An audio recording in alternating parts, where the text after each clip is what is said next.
where voices rise, stories shine, and purpose meets the world. Welcome to the crew. Come on in. This is where it starts. We are the change. We are the change. Right here in our hearts. Welcome home, welcome through. There's a place for you. The crew around the world, lifting every voice too. We make space for the voiceless, hope for the undeserved. Real talk, real stories. Every voice deserves to be heard. Streaming live, we on the move. Facebook, Twitch, Kick, YouTube. From the mic to the nations, we build transformation. Change begins with us. Faith, purpose, power, trust. Seen around the world tonight. That crew shining bright. Come on in, and this is where it starts. We are the change. We are the change. Right here in our hearts. Welcome home, welcome through.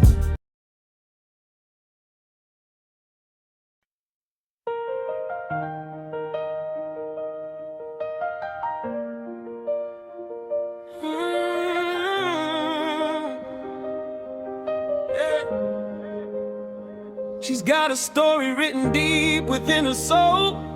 Pages full of battles only heaven knows. Through the pain, through the pressure, through the tears she had to cry. She found strength in the valley and lifted her eyes. South Carolina roots, but her voice travels wide. Calling dreamers forward, telling fear to step aside. With every word she speaks, somebody learns to stand. Cause she knows what it means to be held in God's hand.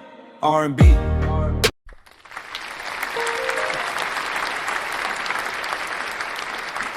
Good evening and welcome to Believe in the Journey podcast, where I am your host, Triveda Harris. Tonight we have a returning guest. She's been here many times before. She is my best friend, but we got a really good topic for tonight. She's got an upcoming anthology coming up, and it is titled After the Vows, Finding Love After Divorce, Volume 2. So if you didn't get Volume 1, you need to get that so that you can catch up on Volume 2, because 2 is leading to where we are now. But before I bring her up and before we get into this conversation tonight, we have to go to God in prayer first, because we can't do anything without Him. So let's do that. Dear Heavenly Father, thank you for bringing us together as you do each and every time we're in front of you. Let the words of our mouths fall upon the ears that need to hear. Let this conversation about love, and relationships and healing and learning how to find love again in whatever the circumstance may be, whether it's a love of a loss, the loss of a loved one, and learning how to move forward in that. Just let the words of our mouths fall upon the ears that need to hear, and let people know that they can find love again even after they have been divorced. That is not the end of the world, that you are still in the midst of everything that they have going on, and you are the source that brings everything to fruition. In your precious and holy name, Jesus, we pray. Amen. Hello, hello, hello. Hi, How are you? I'm good. How are you? I am good. Now, for those who may not know who you are, can you introduce yourself? I am Latanya Reames. I am a native of Spartanburg, South Carolina. Um, Originally from Rock Hill, South Carolina, and just recently came back to South Carolina Mm-hmm. after getting married and moving back home. Okay, okay. And who is this person right beside you, since they already in the camera? This is Mr. Charles Reames the second. Okay. Uh-huh. Now tell us a little bit about yourself. I'm currently working at BMW. I'm from Spartanburg, South Carolina. Graduated from Dorman High School. Uh, Yeah, okay. Yeah, tell them how we feel about them I Cavaliers. won't hold that against you, but it's rough sometimes, but you got to be the best of what you can be. okay. All right. Well, we're gonna get into this conversation about finding love after divorce. Okay. you did the first book, and it was After the Vows, a wife's story. Mm-hmm. So we had talked about, well, when we first did that book, I was like, you can really turn this into a series, a relationship series. And we did that one, and I was playing around, coming up with some different titles and different things of that nature. And I sent that particular book cover to you, and I was like, okay, well, we'll decide later on, but you chose one.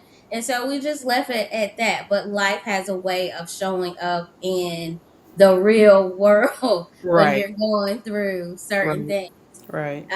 So the first question I want to ask before we even get into that is, what did ending your marriage look like, and how did you know it was time to let that one go? So after 22 years of physical abuse, verbal abuse, emotional abuse, um, things were not getting better. They seem to have been getting worse. And I heard the Lord said it's time. Mm-hmm. So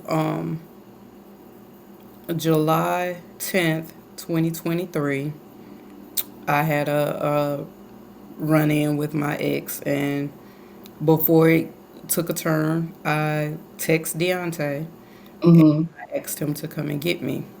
I didn't start packing clothes until he got there. Mm-hmm. So he got there, he came and got me, and I stayed in his apartment. And so Deontay took a job, got a promotion, and took a job in Atlanta. Mm-hmm. Told me, he said, Mama, I'm gonna be moving to Atlanta. So initially, I thought, well, where am I gonna go? You know, Right.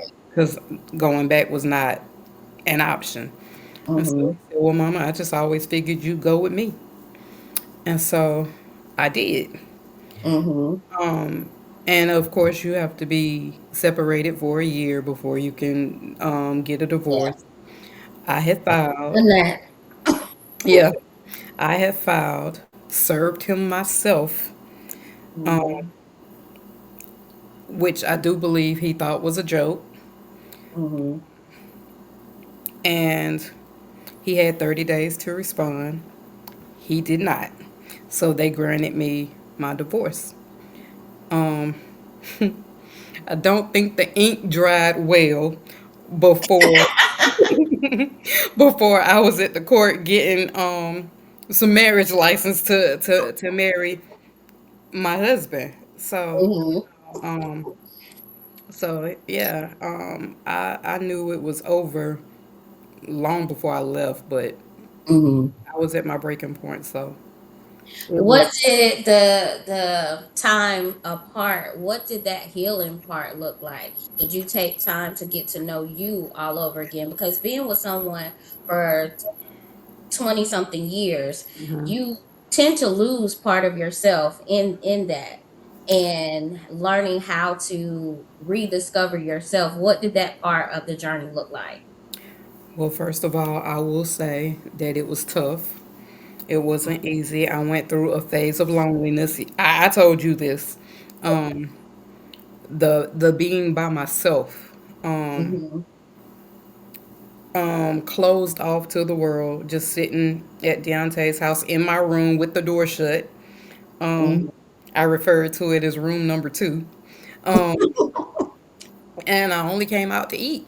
Everything I needed was on that floor. So Mm-hmm. everything was upstairs. So I stayed in there. I listened to my gospel music. I prayed. Mm-hmm. He and I were talking, through Facebook and stuff off and on, and then on the phone off and on, or what. Mm-hmm. And then after I felt like I was healed, I decided that I wanted to see him. And Mm-hmm. that was also during a time that my mom was declining very fast. Mm-hmm. So he gave me himself to lean on. Mm-hmm. So I was able to get through that phase of life. Well, that I mean, it's tough, especially during a season of yourself healing your own self journey, and then your parent Right, going through the final stages of life. Because I was in that situation with my mom, but I was in the middle of building a business at that time, so right, it was like, God, what are you trying to do? All of this is happening at one time. Who am I supposed to turn to? How is it supposed to look? What am I supposed to do? But having a source of support is a really good thing to be able to have somebody to lean on. right. Now, Mr. Charles, I'm going to go ahead and get you into this conversation too, because I see you over there. What did it look like for you when you and Tanya started to communicate in along her healing journey after her separation? What did that look like, and how did she present herself to you? Um, I would say it was scary at first. I mean, just this new ground covered for us both. So finding Mhm. someone fresh and new, you see you tend to think that the worst things are going to happen. You see, you've been through a lot, especially once you've been through some traumatic experiences in life. So Yeah, you end up looking for something bad to happen. So it's you're cautious. You're very cautious at first, but then you have yeah, to realize that you have to open up and let someone in. So yeah. That's very true. You can't be so closed off, and you can't punish the new person for what the old person did. Right. And I think a lot of times in relationships, especially when they have been a long term relationship, a marriage, so to speak, when you've been with someone for so long and the things that they may have done or said to you, they're still new and fresh, and you pay attention to patterns and you pay attention to things, and you're like, this is a red flag, but then it's really not a red flag. It's one of those things where it's like, okay, this is a personality trait that they have that I technically have to get used to learning this person all over again, because this is a new person. And so you got to learn yourself, and you got to learn how to set new boundaries. Things that you tolerated in the old relationship, you know that you're not going to tolerate in a new one. So I think that is relevant for any new relationship. What has been the hardest conversation that you two have had since you um started dating, and then since you've gotten married? What has been one of the hardest conversations to have? we're not going. Y'all just looking at each other like. No, we're not gonna put all that out there like that. But we can touch on a few things. Now, I don't want to get like all in the personal business, but I do want to know, because there are people who are going through this as well, and they need to know that it's okay to have those hard conversations and how to get through it without it turning into an explosive argument, Right. because not everybody knows how to communicate with each other. The first step is communication. If you're planning on being with this person, then it's worth the time. Even if you have to take a step back instead of blowing up and getting argumentative or confrontational, take that time to say, okay, let me calm down and come at this the right way. You're going to have to heal within yourself and be an adult enough Right. to have a conversation, whether it hurts or not. So, yeah. That's absolutely true. So, what has been the hardest conversation that you two have had since you started dating, and now you're in a new element of newlyweds being married? I'll say for me, the hardest part was explaining my disability, explaining my spina bifida and the hydrocephalus. Just because I had vowed that I'd never explain that to another soul ever again in my life. Hmm.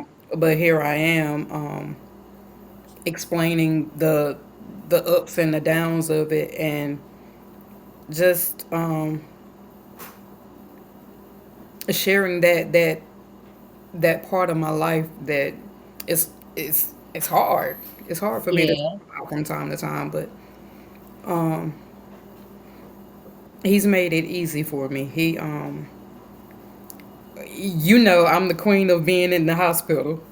So Uh-huh. he's seen a little bit of that since we've been married, and he stood by my side. And um, I will say what stood out the most when he took me to the hospital. They took me to the back. They said that they were going to uh, get some blood. Mm-hmm. I was back there just a little bit too long for his liking, so he came looking for me. Mm-hmm. And I'm talking to this nurse, and she got IVs in both arms. And I'm talking to her, and I was like, I'm looking, I see him walk by. I said, wait a minute. I said, that look like my husband. I said, I know that bald head anywhere. And so as we got up, when she finished to take me to my room, he was standing at the nurse's station. And I was like, see, I told you, I know. I said, that's my husband. But but yeah, just to go back to what you were saying, the hardest part for me was explaining the birth defect, because not Mm-hmm. everybody gets it, and not everybody wants to. You know, Right. um, sometimes you can explain something to somebody, and it's tunnel vision. You know, so Yeah. And if they don't like, you don't, especially for yourself, Dee Dee, me, we don't look as if there's something wrong. right, And so it's like an invisible illness. And so most people think that being sick, you have to look a certain way. right, It has to fit in a certain box. And when it doesn't, they can't understand. Well, you don't look sick. Why you doing all of this? Why you saying you need this? And it's like, yeah, I don't look sick every day, but my body tells me that I'm sick. You right, know, I feel the pain that I feel. My body does weird things sometimes. There's no rhyme or reason to the things that it's gonna do. One day is good, and it can be within a couple of hours with my condition. And that's a hard thing to explain to somebody. So I can understand that. Charles, what was the hardest conversation you had to have with Tanya? Uh, Telling her about my past and being open and honest about it. Hmm. That can be a tough situation, but when you truly love each other and want what's best, those hard conversations can happen and they can bring you closer if you're willing to be open and honest. And I think a lot of times, most of us, we're afraid to do that because of the prejudgment or the situations that have happened prior to it. Keeps us, well, if I told the last person this and they used it against me, and they're probably going to do it the same if I tell them.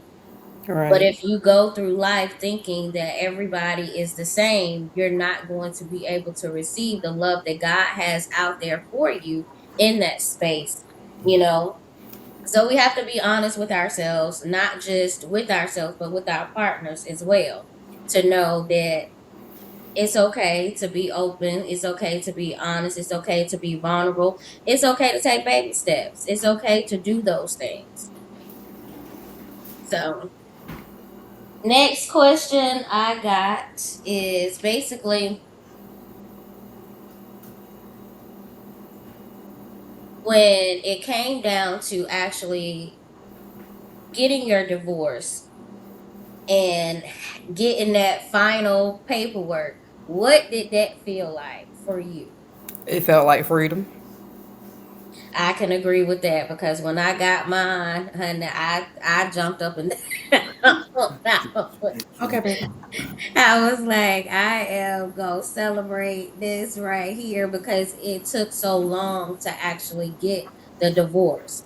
And Right, so I ended up having to go through so many things, so much turmoil, so much just foolishness just to even get my divorce. So right, when I finally got the divorce, even though like mine, like it wasn't final because we had our hearing and everything, and then I still had to wait an additional, I want to say, 2.5 months before I got my final divorce decree in the mail because we had the hearing, but it wasn't finalized until the judge had signed off on it. So it was like, nope, you ain't free yet. You can't go get married right now. You gotta wait. And I was like, Lord Jesus. So our divorce hearing was June the 10th. I didn't receive my final divorce papers until August the 14th. Wow. Yeah. And so it was like life was still kind of on hold for me. And Mm-hmm. so going through the the stage of learning myself and all of that, it took a lot of work, and it took a lot of growth and patience on my side. Do you feel like part of your old marriage, do you feel like there was any accountability that you have on that relationship going the way that it did and ending the way that it did? Yeah, I take full accountability for my part in it all because um there were so many times that I should have left and I stayed. So Mm-hmm. that part is on me. Just trying to when you hear the Lord tell you it's time to go, the Yeah, smart thing to do it would is be to go. yeah, Yeah, because he not gonna stop till you actually do what he's telling you to do. Because that I know I prayed and I when it was time, like I had been making empty promises saying, "Hey, if you don't get this together, I'm gonna leave," and I didn't do it. And then that final time I said it, I prayed and I asked God, I said, if this is not where you want me to be, you're going to have to provide the provisions for me to get out because right, I don't have anything and I don't know what I'm supposed to do. And God provided everything that I needed to leave. And so I also said that if you get me out of this, I won't go back. And I have not been back, and that is the thing that I have learned about prayer. Prayer, if you believe and trust in God, and sometimes you got to sit down and be still to hear Him clearly right, because He also speaks too. So we right. have to be careful and know when God is speaking and when the devil is speaking because sometimes it could be a little tricky in that. But with this new anthology, what are your hopes for it? My hopes for it is that someone will read the book and know that they are worthy of a real unconditional love Hmm. that starts with loving yourself first. Right. Um, just that is like my biggest thing. I want the person to learn to love themselves before they can love anybody else. And the reason I say that is because that is something that I still work on. Hmm. Anybody that knows me knows my history of being adopted and dealing with abandonment issues and Hmm. just going from a household where I felt unworthy into a marriage where I felt unworthy Hmm. and was treated as such. Yeah. It's kind of hard to, sit inside yourself and say, hey, I am worthy. I do Yeah. deserve a love that's soft and that's created by God Hmm. first and foremost. So that's what I want for the book. Yeah, I agree with that. Once you learn what self love looks like, feels like, sounds like, and you can really and truly appreciate, and you can also set stronger boundaries for yourself Right, in that space. But right, if you don't know what that looks like, you're not going to know when to say no, when right, to stick to your no, right, and how to set those boundaries because you're willing to accept anything that anybody gives you because you feel like that's all you're deserving of. right, But knowing when to walk away from somewhere, when to walk away from anything that is not serving you in the way that it should, it's okay to know that, hey, I've been there, done that, seen the show, got the tickets, got the t-shirt, I don't want it, Right. I'm gonna go on and exit stage left because this no longer serves the purpose in which I am right now. And Right. so I think that this book, Finding Love After Divorce, some people feel like once you've been divorced that no one's ever gonna find you attractive, that you can't find love again, and that everybody out there is not worthy. And Right. the dating pool, yeah, it might be a little infestation of foolishness out there. Right.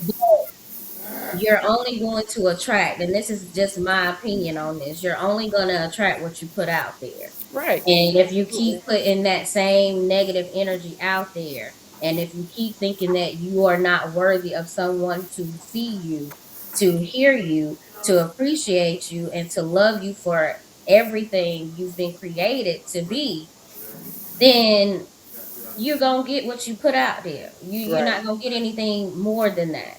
And Right. so you have to start loving self first to know what's good for you, what's not good for you, where you're gonna set a boundary at, where you're not gonna set a boundary at, who you're gonna talk to, who you're gonna let in your space and in your circle. And that's another thing. You can't just let any and everybody in your business when you're in relationships, because some people can say, hey, well, I heard this about this person, I heard that about this person, you shouldn't do this, you shouldn't do that. But nobody knows what that relationship looks like besides the two people that are in it. You preaching to the choir. And so, And you I gotta. say that because Charles and I started dating February the 2nd of this year. Mm-hmm. We got married May the 27th of this year. Mm-hmm. This is also the year that my mom passed away. Mm-hmm. So everybody felt like the moves I made was out of grief. Mm-hmm. And it's easy for people to assume something if they don't talk to you. If they Yeah. don't know where you are in your life, then it ain't on me what it looks like to somebody else. I know what it is for me, and I know Right. what it is for him. Um, and although this has been a very traumatic year for me, because I watched my mama die, you Mm-hmm. know, and when she took her final breath, he was the person I called, Mm-hmm. and he was there for me, even if if he wasn't there physically, because he was in Georgia, and Mm-hmm. you know, but I was able to lean on him, get her situated, and get her arrangements handled and all of that done in peace. I wasn't, Mm-hmm. scrambling trying to figure out how I'm gonna do this, and because he walked me through it. Um, Mm-hmm. he hasn't experienced anything like that because his both of his parents are still here, thankfully. Um, Yeah.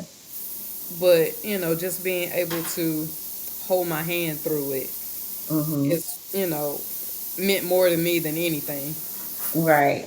And people can always say what they want to say from the outside looking in. Right. And it's easy to make judgment based on the last chapter, which is why I made that little post I did the other day. I don't know if you've seen it, but I made a post and it was basically talking about the new terms and conditions. I It's a saw it. $35 reconnect fee because the person that you knew before, that No person no longer there. longer Right. exists.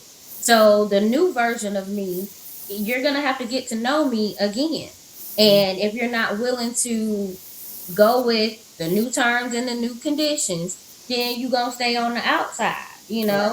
And there's no, I'm not being funny, I'm not being mean, but the last person you had access to, she don't live here no more, Right. you know? So since she don't live here no more, you got to get updated on the new terms and conditions. That's just like if you got a new phone You or got new to service update or it. something, yeah, you got to update. You got to get Mm-hmm. the newest information about it, and you got to go with the new terms and conditions, or you just Mm-hmm. don't be bothered with it.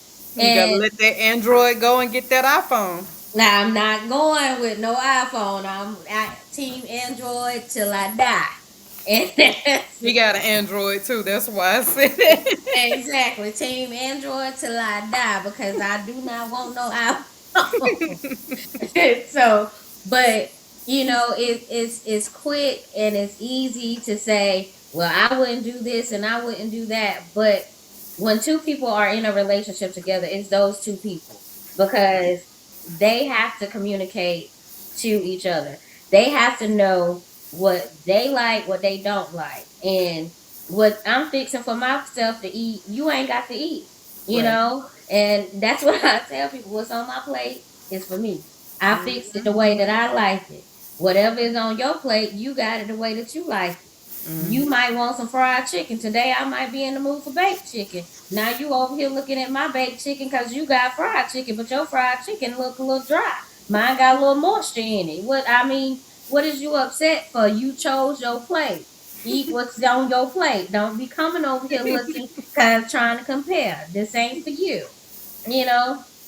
But people are going one thing that I do know for sure also, people are going to talk when they don't have access to the Right. actual person. Right. And you can talk all you want to. It's fine. I could care less. Because at Right. the end of the day, the only person that I truly have to answer to is God and God Himself. And as long as He's pleased, and I know sometimes I be getting on His nerves too, and He be putting me in the corner and time out and stuff. I know, that He gonna do that. But Right.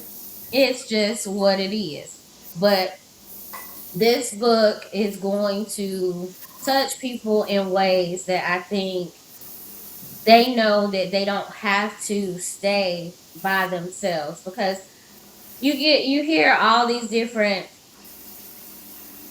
foolish conversations on these different podcast platforms where men are saying this. Well, I need my woman to submit to me, and this is what it says in the Bible. But the Bible also says, love your wife as Christ loved the church, not just submit to me, and that's it. But that's the What thing are with they? people. That's the thing with people. People choose Bible verses that fit their situation at that Mm-hmm. moment. Um, Yeah. and then if we're being 100% honest about it, they get the whole verse wrong just to just to put out that one little piece that justifies their What they want right, is justifying their want. right, It's not justifying a need or anything because needs are necessities. You have to have those things to right. move forward. But they're quick to say, "I need my wife or my partner to submit to me," and then you got some people that says that relationships are 50-50. Relationships are what you make of them, Mm-hmm. what you put into it, how you want it to go. If your spouse wants you to be at home, taking care of home, and they out doing everything to make sure that the finances are taken care of, that's a relationship and that's a boundary that you guys have set and established in your household. It has nothing to do with anybody else. And so somebody might say, well, um, my husband cooks all the meals. Well, somebody might say, well, the wife is supposed to do all the cooking. Well, that may be at your household, but in my household, that's not how it goes. Let Now, me just say this: my husband is Chef Boyardee up in this piece.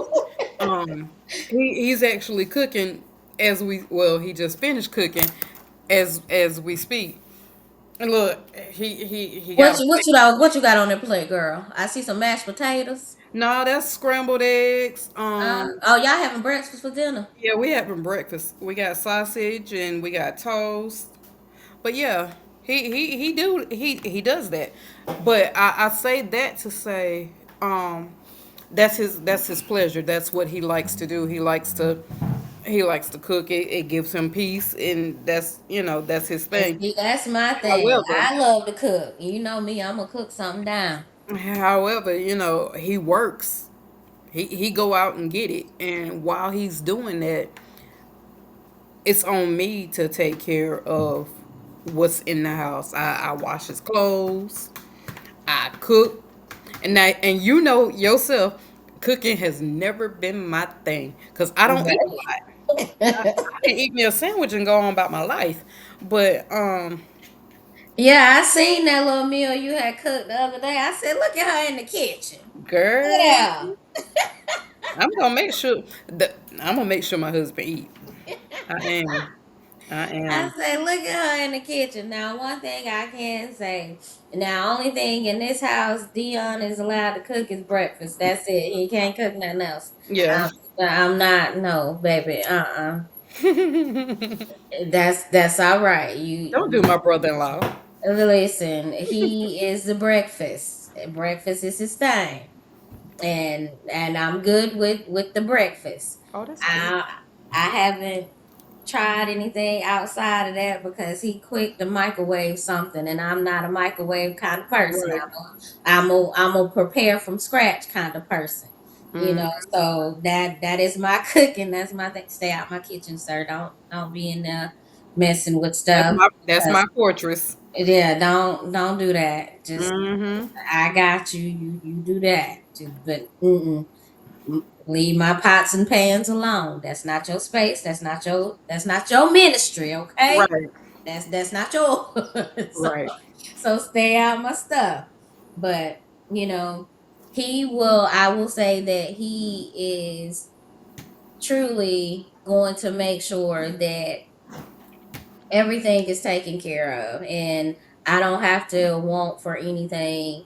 Um, he's very supportive of whatever I got going on. He may not understand half of it.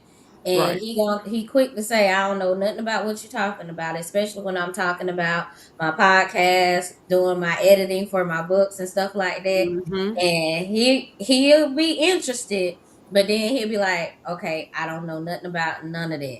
Cause I was talking to him about a book that I'm doing for someone else, but stuff with their book is not meshing very well. And so I was telling them I have to have a conversation with them about what's happening. He was like, yep, I don't know nothing about what you're talking about, but it sounds good. Mm. I'm like, yeah, it does sound good, but it's just one of those things. And that's just like with what he does. I don't know nothing about security. That ain't my forte. But, I'm supportive, I listen, and there are days when I try to tell him he needs to take a break and he needs to learn how to say no to certain things, but he's not. He has a servant's heart. And so if he can, he will, and he does. And, as his spouse, it's like, okay, you're gonna need to take some rest. You need to rest. You can't work yourself to the bone because we had a birthday party for his niece to go to last weekend, and he had to work one job and he got off that job and went to his other job. He literally worked 24 hours, Oh and wow. yeah, and still came home, and I think we went to breakfast or something after that. And I was like, okay, look, that's too much. That's just too much.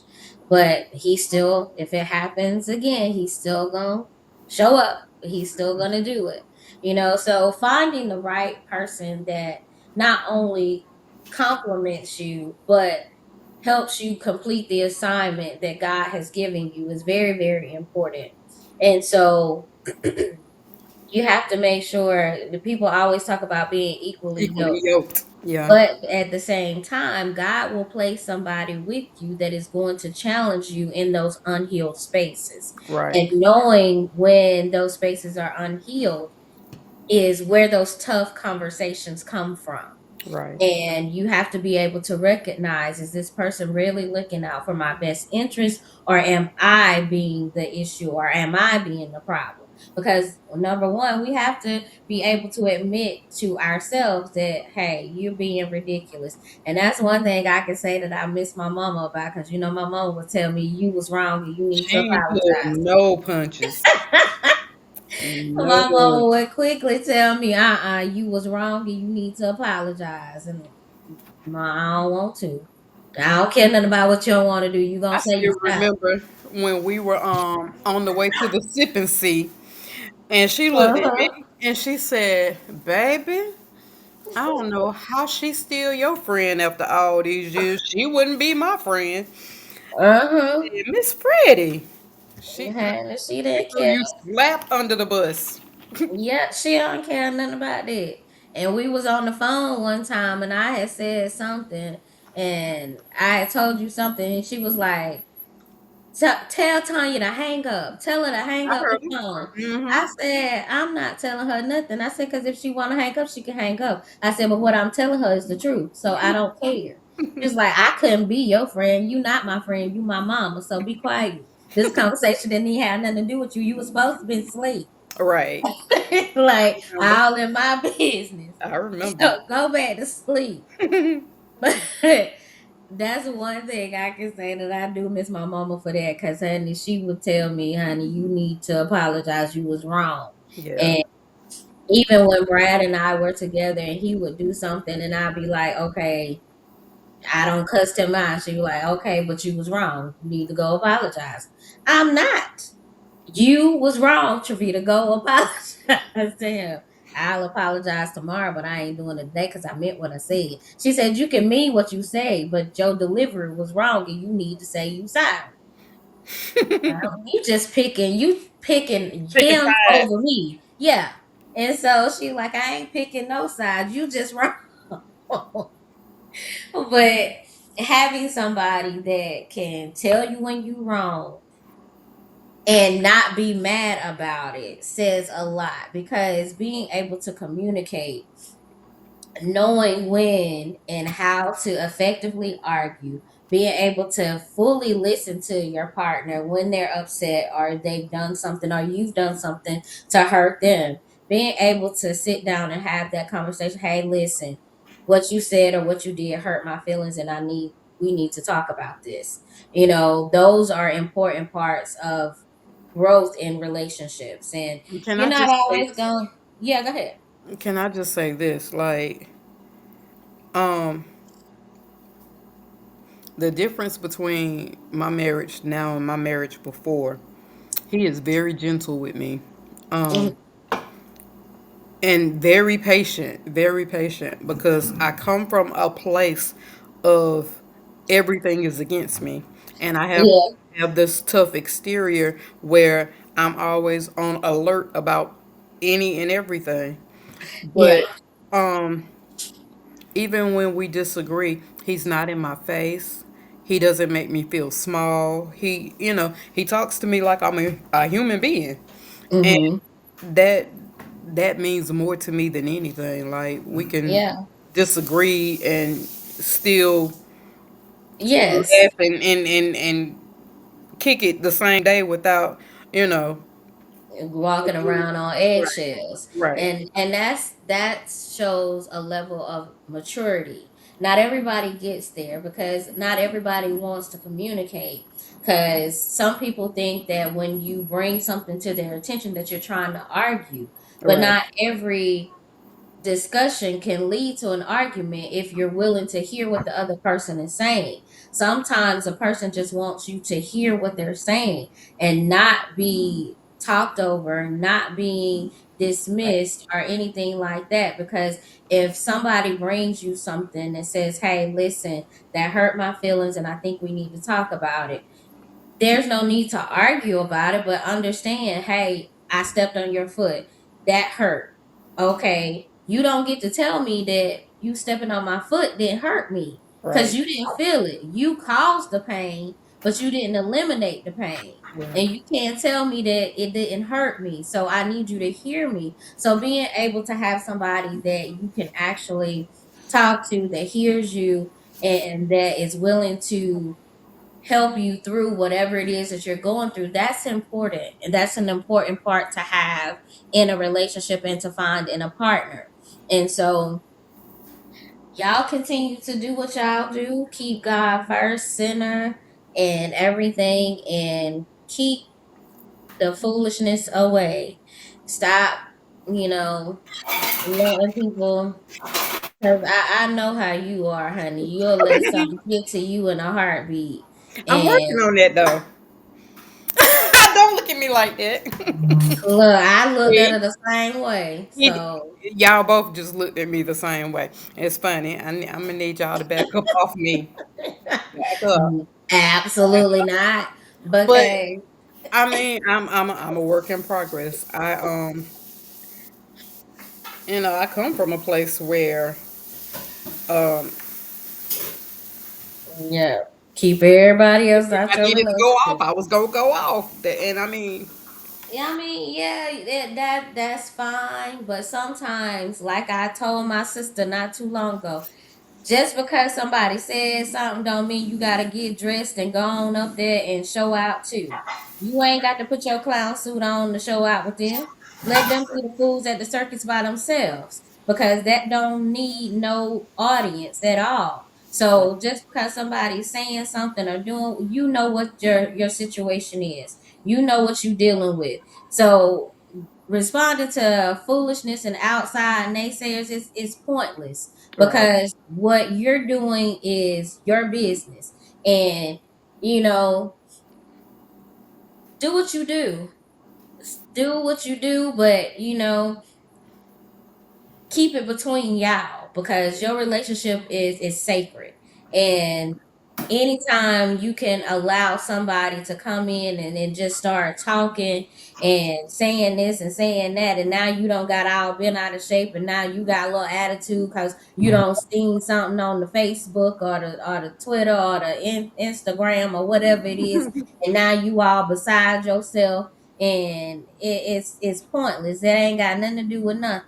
And right, so it's like you living in the relationship. They on the outside looking in, wondering where they relationship coming from. They right. ain't even in one. And a lot of single people got a lot to say about married folks, but they still single. And them be the people that you don't even need to be taking advice from or listening to at all because they by themselves. So it's just pointless. I don't understand that. You Hallelujah, can't talk somebody. to me about a single person's business because they ain't got nothing to do with me.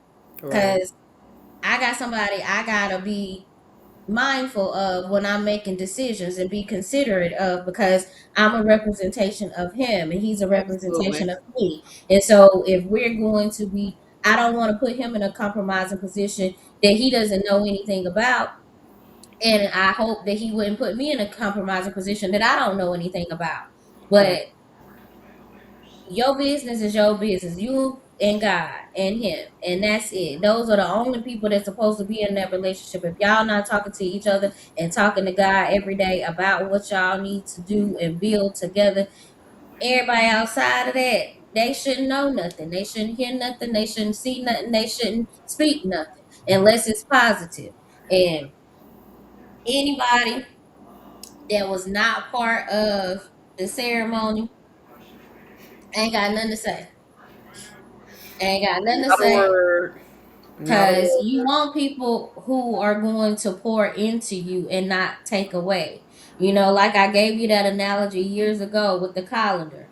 You sitting up there trying to fill that colander up, but it's got so many holes that it will never fill up. You can't have somebody in your space that's not willing to plug those holes so that you can actually obtain the water that's being poured there. So if you ain't got nobody that's willing to actually help you plug those holes and to keep what God is flowing into this space, then get them people away. And it don't matter how long you known these people, whatever. Keep them away from your space and keep them out of your ears and keep them away from what God has joined together. You know, I ain't trying to preach about nothing, but I'm just saying. Um, I'm ready to pass the collection plate. it's just one of those things you just gotta be willing to know what God has for you. And I'm happy that you have found your partner that loves you without any hindrance, without I've any never, flaws, and you without. know, I'm in a place where I don't have to question anything about him. I don't have to question if he even has a motive, um, because he doesn't. You know, I'm safe. I don't know if you saw the post that I had made.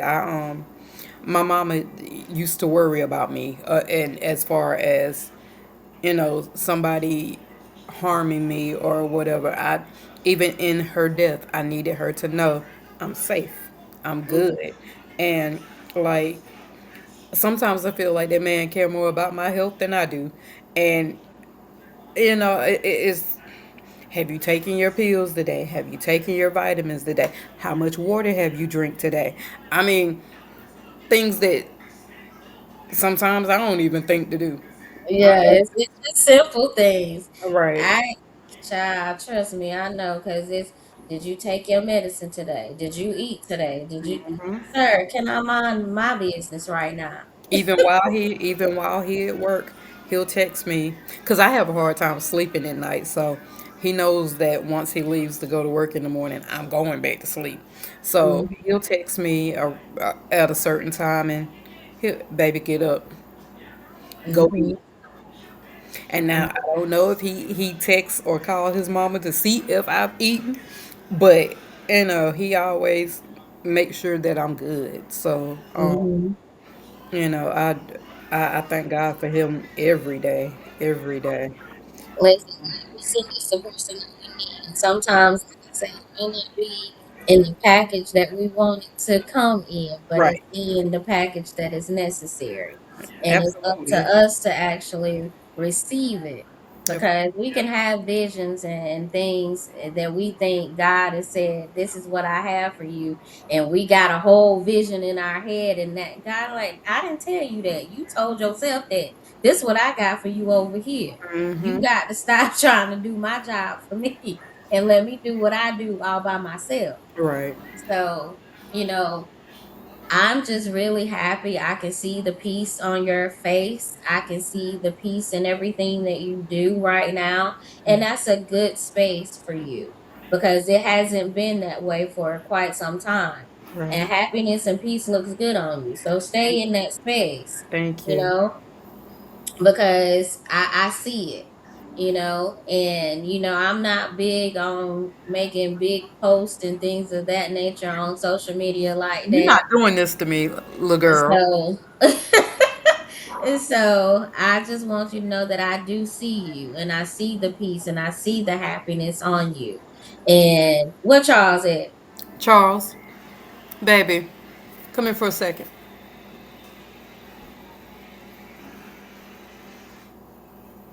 Trevita wanted to say something to you. Hey, How you I doing? just want to say, keep doing what you're doing to keep her in the space that she's in. It's been a long time coming, and I can see the peace and I can see the happiness on her. And whatever you doing, whatever God has for y'all, I hope that He continues to bless y'all together and grow in the space in which He has for y'all. Okay, Thank you. you welcome. Good night.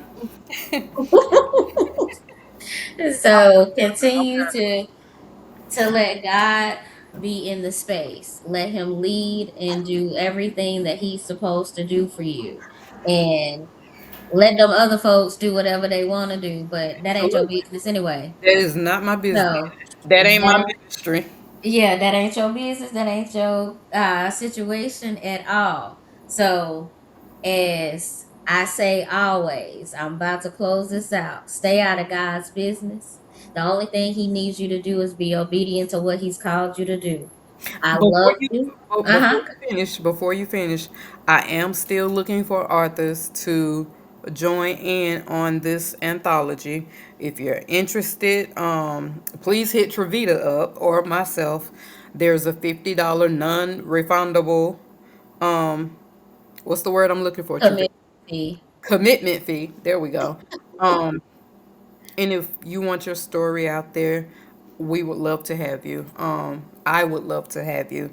So you can find me on social media on Facebook, Latanya Michelle Reames. I like how that sounds. Yeah, yeah. I like how that sounds.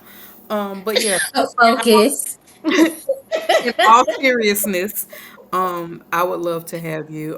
If you're interested in sharing your story of finding love after divorce, it doesn't necessarily mean finding another partner after divorce. It just means finding love after divorce. You could love yourself. Hopefully, you're out there loving yourself first, anyway. But again, the offer is on the table if you want to be a part of the book. Reach Yes. So reach out to Tanya or myself if you guys are interested in being in After the Vows, Finding Love After Divorce, Volume 2. Now, I did tell y'all at the beginning, you had to go get After the Vows, um, a wife's A story. Wife Story. That's the first one. So this is part two. Mm-hmm. So if you want to be in this one, contact myself, Triveda Harris at wingsoftransformationpublishing.com, or Tanya, or you can find me on Facebook. But we would love you to be a part of this book because people need to know that divorce isn't the end of the road. Right. You can still find love again. Finding yourself is falling in love with you all over again. Absolutely. So come on, join the book. Do, Mm-hmm. do, do. Somebody needs your story. To Somebody needs your story. Yes, somebody needs your story. Somebody's healing is attached to your story. Amen. But as I said, y'all know, stay out of God's business. The only thing He needs you to do is be obedient to what He's called you to do. And until then, I will see you guys in about 2 weeks. It'll be a Sunday. Love you. Have a good night. Love you too. Could have bowed beneath the weight. Grace gave her courage, and purpose opened the gate. Believe in the journey.